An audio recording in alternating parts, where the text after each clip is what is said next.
Good morning. Time check, alas 7 ng umaga. Yan, nakita nyo naman may araw pa, 'di ba? Oh, 'di ba? Tatlo, ililipat natin sa baba kasi mag-aawat tayo ng mga biik. Yan. Aray, yan, natapakan yung paa ko. Aray ko, sakit. Sakit talaga yun. Masakit pa sa breakup. Tapos, yan. Hirap yan, guys. Malikot talaga ang baboy. Yan, lalo na yan, ang lalaki na. Naninipa yan. Pero hindi nangangagat. Yan.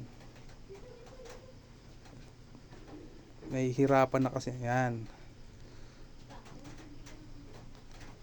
Ilipat natin yan sa baba. So, ganyan lang guys yung napakasimpleng technique para hulihin, paamuhin ang baboy. Takpan yung kanyang ulo at mata. Eto na yung mga biik. Yan. O, diba? Gabi na. Ang tagal namin na ilipat. Very good. Yun lang. Thank you.